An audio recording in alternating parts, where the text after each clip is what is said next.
Oo. Kaya tatlong taon din ako po. Yeah. Bago election.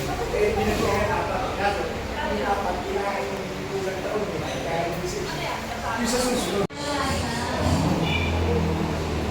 Hello mga mahal po mga kabarangay, nandito po tayo sa ating barangay.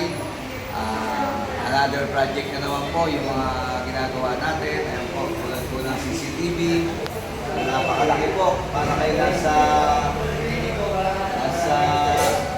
MMDA o Pag-asa, para kayo nasa MMDA o Pag-asa dahil ayan po yung ating CCTV, kitang-kita po natin, ganun kalinaw at ganun kaganda. Kaya mga kabarangay, yung mga CCTV po natin na sana po bantayan nyo na huwag masira ng mga nagtitrip dahil po para sa ating kaligtasan, yung mga CCTV natin na yan, kung di tayo magmamalasakit, sayang po ang pera ng taong bayan dahil pera nyo po lahat yan. Tulad po ng mga CCTV, napakaganda po, makikita nyo po yan na lahat ng camera natin ay talagang napakalinaw. Alam nyo po yan na ayan po, ito yung linaw. Kaya mga kabarangay, sana po ingatan po natin. Pag malasakitan po natin, kasi kami po nagbabantay, pero kailangan po namin ng inyong tulong dahil yan po ay pera natin lahat. Kaya dapat po tayo lahat nagmamalasakit. At syempre po, hindi lang po rito ang CCTV natin, ini-install na rin po yung nasa Black Pipe. Kung madadaan po kayo ng Black Pipe outpost, ay makikita nyo po, meron din pong ganito. Dahil nga po sa layo ng Black Pipe, ay hindi na po abot yung wire papunta doon sa Black Pipe. Kaya hindi na po tayo naglagay dito para sa Black Pipe. Nakikita na lang po namin sila sa apps o sa may internet. Kaya nakikita mo din po yung lagi sa Black Pipe. At pagkatapos po ng Black Pipe, ang gusto lang po naman natin yung pinagagawa natin bagong outpost doon sa Block 11.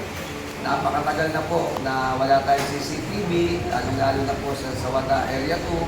Halos ilang taon na pong walang CCTV dyan, walang nagbabantay na mga camera, kundi ang mga tanod na po natin nagbabantay ng 24/7 dyan po sa Sawata Area 2.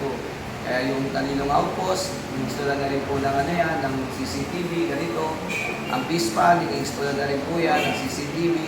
Iniisa-isa ko lang po, at after po matapos yung Block 11, lalagyan na rin po doon ng CCTV. Kaya mga barangay, parang awa nyo na, magtulungan po tayo dahil yung CCTV po, hindi ko po pera yan. Pera po ng taong bayan yan. Pera nyo po lahat yan. Kaya dapat ang CCTV po natin, pag malasakitan po natin, dahil po yan ang mata ng bawat pangyayari sa gabi, sa umaga, yan din po ang nagsasabi kung ano po yung katotohanan. Kaya mga kabarangay, isa lang po inihiling ko, magmalasakit po tayo lahat. Magtulungan po tayo. Tanggalin po natin muna yung politiko. Tsaka na po yung politiko pag-eleksyon. Ang importante, yung mga pera po ng taong bayan at pera nyo ay makita nyo at pagmalasakitan nyo. Maraming salamat po at mabuhay po tayo lahat. Thank you.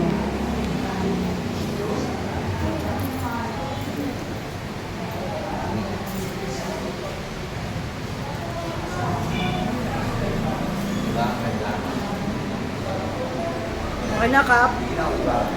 Ayan, mga kabarangay natin po yung linaw ng camera natin, diba? Okay. Linaw yan. Malaki ang ating mga, para po kayo nasa MMDA at Pag-asa.